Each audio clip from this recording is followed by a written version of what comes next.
बॉलीवुड के लोग अगर इस देश के खिलाफ, संस्कृति के खिलाफ, देवी देवताओं के खिलाफ या कुछ घटिया जोक कर दे तो सब कुछ चलता है, लेकिन जैसे ही इनके खिलाफ कुछ बातें कही जाती है इनको मिर्ची लग जाती है। कहानी इसलिए बता रहा हूं कि कुछ दिन पहले आपने कॉफी विद करण के शो में देखा होगा कि दीपिका पादुकोण बड़े ही गौरव के साथ ये कहते हुए नजर आ रही थी अपने पति के सामने ही कि जब मैं रणवीर सिंह को डेट कर रही थी, जब वो मेरे दिमाग में थे, लेकिन उसके बाद भी मैं बाकी लोगों को भी ऑप्शन के तौर पर देख रही थी कि कहीं से तो कुछ जुगाड़ बैठ जाए, जो अच्छा होगा उसे सेलेक्ट करूंगी और आगे बढ़ जाऊंगी। मतलब रणवीर सिंह एक ऑप्शन के तौर पर थे। अब ये सारी चीजें हो गई, उसके बाद काफी सारे मीम्स बने, कई वीडियो आए, बहुत ट्रोल किया गया दीपिका पादुकोण को, सारी चीजें देखी हमने। लेकिन अब यही चीज जो है बीएचयू के एनुअल फेस्टिवल में इस्तेमाल की गई है। कुछ स्टूडेंट है जो इस तरह से कुछ स्टूडेंट है जो अपना प्रोग्राम दे रहे हैं, एक के बाद एक आते हैं और दीपिका पादुकोण के जितने भी भूतपूर्व बॉयफ्रेंड रह चुके थे उन सबकी थोड़ी थोड़ी झलक दिखाई जाती है। अब जैसे ही ये चीज आया, दीपिका के चाहने वाले कहने लगे कि ये वाराणसी के बीएचयू में ये सारी चीजें हो रही है क्योंकि वहां पर योगी सरकार है, बीजेपी की सरकार है, बीजेपी अटैक कर रही है दीपिका पादुकोण के ऊपर। किसी के ऊपर इस तरह से पर्सनल अटैक करना सही नहीं है।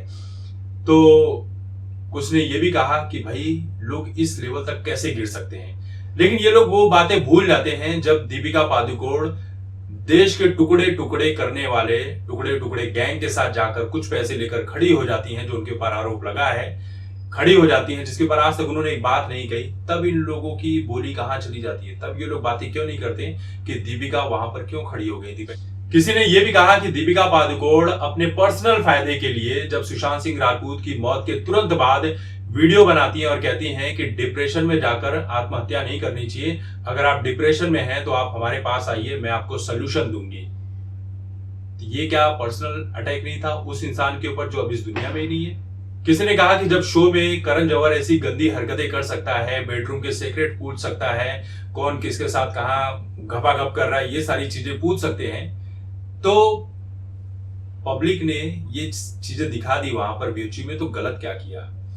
तो ये वो लोग हैं जो दो चीजों में अलग अलग अपना दोहरा चरित्र रखते हैं कि दीपिका पादुकोण ने कुछ गलत किया है, गलत कहा है तो सब चलता है भैया, इट्स ओके, कूल, कोई प्रॉब्लम नहीं है। लेकिन उसी तरह से वीडियो बनाकर कोई परफॉर्मेंस दे दे तो बुरा लग जाता है। क्यों लगता है भैया बुरा? आपको जब एक चीज में बुरा लगता है तो आपको सारी चीजों में बुरा लगना चाहिए। मौके मौके के हिसाब से, समय के हिसाब से आप चीजों के ऊपर प्रतिक्रिया देंगे। तो यही सारी चीजें हैं, मुझे तो इसमें कुछ गलत नहीं लगा, क्योंकि ऐसी सारी चीजें जब वो खुले में कह सकते हैं, कर सकते हैं, गंदगी फैला सकते हैं, तो इनके लिए तो ये सब बड़ी ही कॉमन सी चीज।